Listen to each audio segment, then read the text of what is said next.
तो दोस्तों आज एक बहुत इम्पॉर्टेंट न्यूज़ आर्टिकल आया है related to new education policy के 5 साल हो गए हैं। और हम अपने एग्ज़ाम के पॉइंट ऑफ व्यू से देखने की समझने की कोशिश करेंगे कि इसके लिए क्या इंपॉर्टेंट चीज़ें हैं। जैसा कि हम देख रहे हैं कि नेशनल एजुकेशन पॉलिसी के ये 5 साल हो गए, तो ये एजुकेशन से रिलेटेड चीज़ है। दैट मीन्स कि इस पे एजुकेशन मिनिस्ट्री का कुछ रोल है। दूसरी चीज़, एजुकेशन जो है वो कंकरेंट लिस्ट में आता है, जिस पे सेंटर और स्टेट्स दोनों में से कोई भी कानून बना सकते हैं। तो अब नेशनल एजुकेशन पॉलिसी जो कि 2020 में आया था, और इस दौरान इस नेशनल एजुकेशन पॉलिसी में जो बदलाव हुए वो both school and higher education के लेवल पे हमें देखने को मिलता है। इस आर्टिकल में 2 सेक्शंस में चीज़ों को बांटने की कोशिश की गई है। हम बारी बारी समझने की कोशिश करते हैं।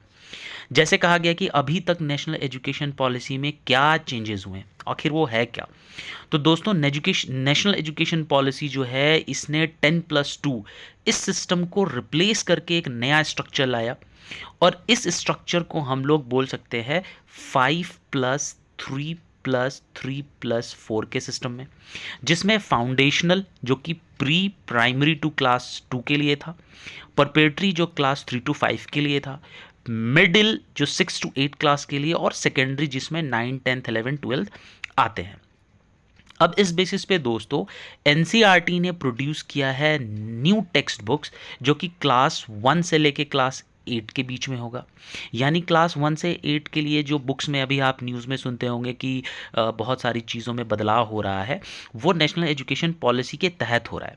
अभी हम लोग 9 से 12 के जो बुक्स हैं एनसीईआरटी के, वो उसमें बदलाव होना अभी बाकी है। तो मेजर अभी हमें ये देखने को मिल रहा है कि क्लास 1 से लेके क्लास 8 तक में ये चीज़ें अंडर नेशनल एजुकेशन पॉलिसी हमें देखने को मिला। ठीक है। अब इस चीज़ में जो नेशनल एजुकेशन पॉलिसी आई है, इस नेशनल एजुकेशन पॉलिसी का एम ये है दोस्तों कि ये it makes pre primary learning universal by 2030। ये प्री प्राइमरी लेवल को यूनिवर्सल बनाना चाह रहा है 2030 तक। इसके अंतर्गत एनसीईआरटी ने जादुई पिटारा को लॉन्च किया है, जो कि एक किट है जो ऑलरेडी यूज़ किया जा रहा है। दिल्ली हो गया, कर्नाटक हो गया, केरला है, इन सब ने एक नई चीज़ इंट्रोड्यूस की है कि मिनिमम एज जो है वो 6 साल का किया है फॉर क्लास 1 में एडमिशन के लिए, कि अगर आपको 1 क्लास में एडमिशन करना है तो बच्चे का उम्र 6 साल होना चाहिए। फिर हम देखते हैं दोस्तों कि नेशनल जो फोकस है फाउंडेशन स्किल का, क्योंकि नेशनल एजुकेशन पॉलिसी की बात हो रही है तो स्किल की भी बात होगी। तो निपुण भारत यहाँ पर लॉन्च किया गया था जो कि 2021 में, और वो इंश्योर करता है every child can read and do basic maths by end of class 3। तो क्लास तीसरे तक, 3 क्लास तक उन्हें बेसिक न्यूमेरिकल जैसे कि एडिशन, सब्सट्रैक्शन, ये सब चीज़ें उन्हें आनी चाहिए। फिर आगे हम देखते हैं कि नेशनल एजुकेशन पॉलिसी हमें ये सजेस्ट करती है कि एकेडमिक बैंक ऑफ क्रेडिट। अब ये दोस्तों इसमें क्या है कि यूजीसी नया रूल को इसने पब्लिश किया है कि इसमें बड़ा यूजीसी में कि जो लोग ग्रेजुएशन कर रहे हैं उनके लिए बड़ा अच्छा रहा है ये, कि आप कोर्स में कभी भी एग्जिट कर सकते हो और री एंटर कर सकते हो। This system allows student to enter a certificate sorry this system allow student to earn a certificate, and after 1 year या तो उनको डिप्लोमा मिल जाएगा, और आफ्टर 2 और कंप्लीट अ 4 year मल्टी डिसिप्लिनरी डिग्री। ये बात नेशनल एजुकेशन पॉलिसी कहती है।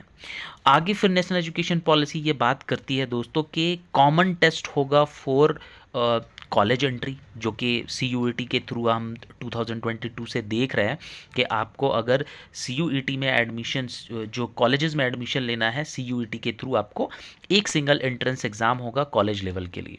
फिर हम आगे क्या देख रहे हैं कि ये जो इंडिया है, इंडिया नेशनल एजुकेशन पॉलिसी के तहत इंडिया के जो IITs हो गए, IIM हो गए, ऐसे कॉलेज इंस्टीट्यूट जो हैं वो अब्रॉड में खोले जा रहे हैं। रिसेंट के न्यूज़ में बहुत ज़्यादा चर्चा में रहा था ज़ांज़ीबार। ज़ांज़ीबार एक आइलैंड कंट्री है, वो है तंजानिया का, और तंजानिया में IIT मद्रास का एक कैंपस खोला गया। उसी तरीके से बाहर के भी फॉरेन के जो यूनिवर्सिटीज़ हैं वो भी इंडिया में खोले जाने की बात कही गई है इस न्यू एजुकेशन पॉलिसी में।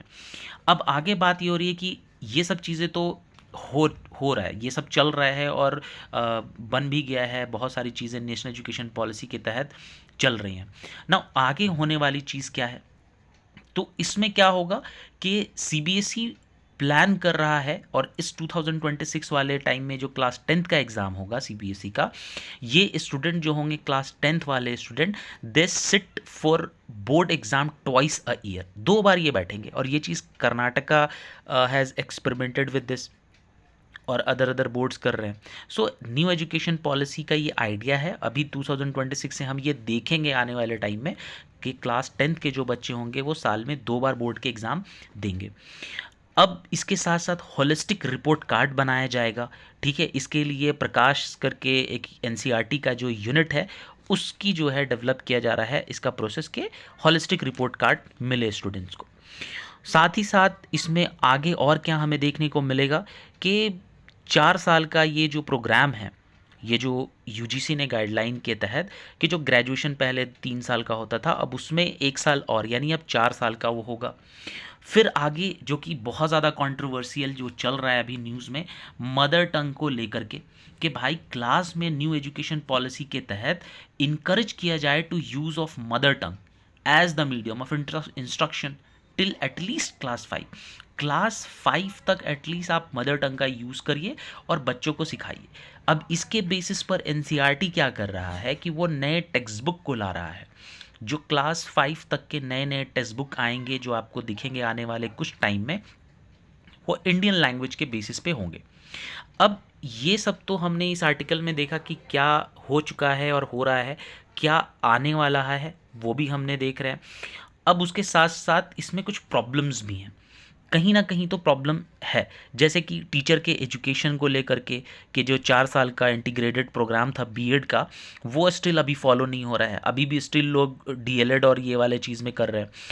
लैंग्वेज का प्रॉब्लम सबसे बड़ा इशू है कि इसमें कहा गया है कि 3 लैंग्वेज फार्मूला, ये एक सबसे बड़ा चैलेंजिंग हो गया है। अभी तमिलनाडु का, महाराष्ट्र का हम इंसिडेंट्स देख रहे हैं न्यूज़ में, ठीक है। फिर कहा गया था इसमें कि ब्रेकफास्ट का जो है, जिस तरीके से मिड डे मील स्कूल में चल रहा है, उसी तरीके से न्यू एजुकेशन पॉलिसी ने कहा था कि हम ब्रेकफास्ट को भी लॉन्च करेंगे। सो नेशनल एजुकेशन पॉलिसी ने रिकमेंड किया था कि ब्रेकफास्ट जो होगा along with mid day meals ये होगा, बट ये चीज़ हमें अभी आगे के प्रोसेस में थोड़ी प्रॉब्लम देख रही है, वो इस आर्टिकल के माध्यम से हमें जानने को मिलता है।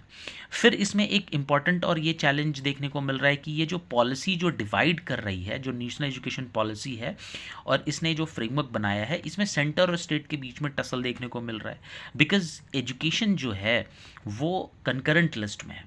अब स्टेट्स जो हैं जैसे तमिलनाडु हो गए, केरला हो गए, और ख़ास करके हमारे वेस्ट बंगाल हो गए, ये लोग रिफ्यूज़ कर रहे हैं नेशनल एजुकेशन पॉलिसी को अपने स्टेट में लागू करने के लिए। सो इन सब चीज़ों को हमें देखने की और समझने की ज़रूरत है। साथ ही साथ अगर मैं इस नेशनल एजुकेशन पॉलिसी को मैं कंक्लूड करूं, इसका कंक्लूज़न बताऊं, तो मैं बनाना ये चाहूँगा कि नेशनल एजुकेशन पॉलिसी जो कि 2020 में आया, ये क्या करेगा कि ये क्रिएटिंग बनाएगा, हमारे क्लासरूम को बहुत क्रिएटिव बनाएगा। और क्या बनाएगा, ये फ्लेक्सिबल बनाएगा, मल्टीलिंगुअल बनाने की बात कही जाएगी, इंक्लूसिव और जॉयफुल। ये इस प्रकार का हमारा क्लास होगा न्यू एजुकेशन पॉलिसी के तहत। वीडियो अगर आपको इन्फॉर्मेटिव लगी हो दोस्तों, तो चैनल को सब्सक्राइब करें, लाइक करें, शेयर करें, और अगर इसी तरीके की इन्फॉर्मेटिव वीडियोज़ अगर आपको और आगे चाहिए तो प्लीज़ इनकरेज अस, और हम इसी से रिलेटेड वीडियोस को आगे बनाएंगे और आपको छोटी मोटी जो भी इन्फॉर्मेशन है जो आपके लिए वैल्यू एडिशन कर पाए, हम उसमें आपकी मदद करेंगे। Thank you.